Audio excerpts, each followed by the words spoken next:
One of the other screens we have is the password screen.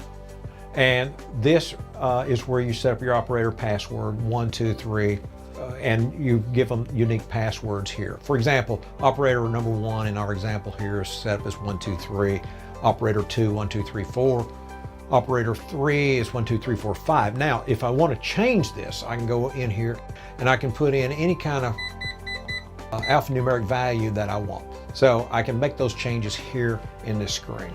One of the last things we want to talk about today is our load share screen and the setup on that. We will have further videos that will go into more detail about the load sharing and kind of how to tune it and set it up for your systems. But anyway, right now you have access to the load share here. Now, not all systems have load sharing.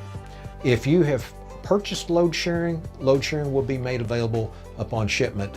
But if you have not purchased load sharing, then for example, back here on the setup screen, this tab will not be available.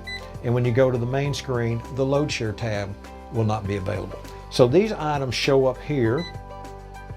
The load share screen shows up here, and in setup, the load share screen shows up here because those were optional items that were purchased. So just let me point out that not every system gets load sharing. So unless it's been purchased, load sharing will not show up on your HMI. So in here, there's a number of items to set up. For example, the machine's ID. If you have a 3-machine system, you're going to have a machine ID 1, machine ID 2, and machine ID 3. And also you're going to say, hey, I've got 3 compressors in this system. That way the system will know when it's communicating that it's not going to be communicating to compressors 4, 5, and 6. It's only going to be communicating with compressors 1, 2, and 3. So that's how you know that your system is set up in that way. We've got running unloaded shutdown control. You can enable, disable that for your system here. The unload test for this system is enabled and disabled here. And we'll go into a little more detail about what those tests are in the later videos and what the running unloaded shutdown control does for you.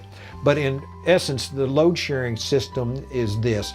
It will start, stop machines based on pressure and need. So if you need air pressure in your system, more flow, it will start a compressor to satisfy that need and load it in automatically. If you don't need that machine, this system can be set up through these various test timers here to actually test the system and take a machine offline, unload it, and basically shut it down after a period of time. So the system basically has got the capability of starting as dynamic off of the system pressure, and it will dynamically test your system to take a machine offline. There's all kinds of settings in here. For example, we have an emergency pressure setting that allows your machine to start or actually a number of machines to start if the pressure gets so low in your plant that it's an emergency situation. We have a master load sharing setup pressure set point. We have a step size that's available for your load sharing. And as we get into more details about load sharing and how it actually functions and works, you'll see a little more detail about how that functions and influences the system. We also have an upper and lower pressure limit, which basically says I'm only going to allow a machine to step up so high in pressure or step down so low in pressure to do the load sharing. We'll cover that later on. We've also got a system pressure increment start timer bypass. And what that allows you to do is, even though your start timer may come on a machine, we will shunt that out and hold that out if there is an increase in the pressure in your air header at a certain rate. And we'll talk about the details about what those settings are.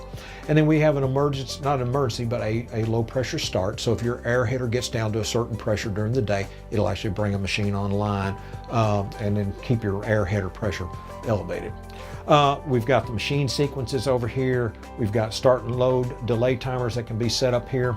Just a number of things. It's a pretty busy screen. There's a lot of information there to be set up. This is typically set up one time during the startup and tuning phase for your system. And we'll cover that in a later video, exactly what all you need to go through there.